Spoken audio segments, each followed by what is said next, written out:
What's going on, guys? Kyrie here. We already did PvP tier list for the classes of March 2024. Now we're talking about PvE. You'll see some notable changes as we go over this. So starting from the top, I don't have them in order. So I mean I could literally have priest at the top like I did before. Doesn't matter. It is an S. All of these are S's. You can make some debate on ones being better than others. But Marksman just does good damage. PvE, you do just straight all 4 Marksman abilities, and you can just let it rip. Just do its thing, and you're going to do damage. Dragon Fighter has a very interesting build where you use like 1 or 2 abilities that you would think are PvP only, but just how they work. They generate enough energy, allowing you to do some very interesting combos in PvE. I have a very interesting auto function. If we show it right here, go up.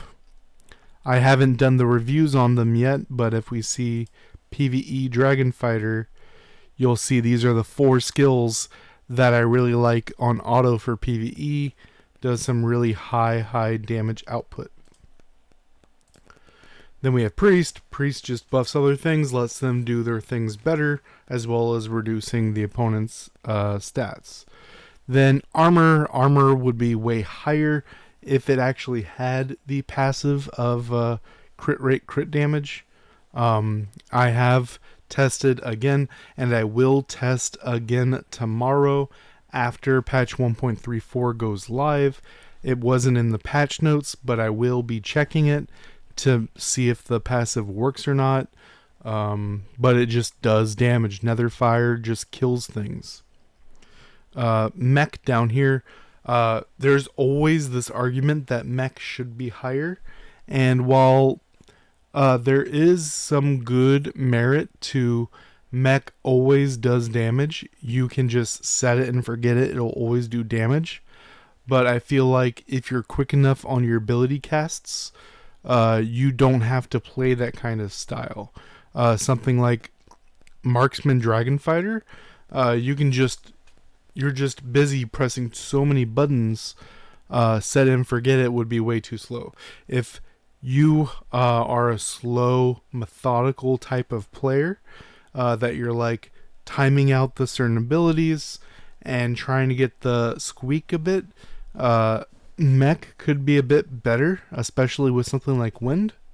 Dragon Knight does good damage, does really good burst damage, but Dragon Fighter just does way more sustained damage. Wind Chaser is kind of built for PvP. It did get better in PvE due to the guild skills. There's one that gives you bonus damage after you use a dodge, and Wind Chaser has an extra dodge. So you can just have a 2% bonus damage up most of the time, but that doesn't really make up for what it already lacks in comparison to the others. Gladiator does really good on the AoE PvEs, especially you love a Gladiator on something like Wind Elemental Realm.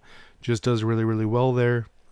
Judge, very similar to what I just said about Gladiator, except its animations take forever. It does really good damage, but its main PvE function is you're just spamming skills, and you want to be using the Cold Fire Bird as much as possible, because it's every 4 skills you get a purple skill, and the Cold Fire Bird has the lowest cooldown of 4 seconds, and then when you go through it to make it purple, that reduces it by half, making it a 2-second, and then you do that twice, 2-second, 2-second, which allows you to go into a second purple skill very quickly. Berserker down here, it is built for PvP, but doesn't perform in PvP. Its main things, Flash and Second Flash, don't really do a whole lot in PvE.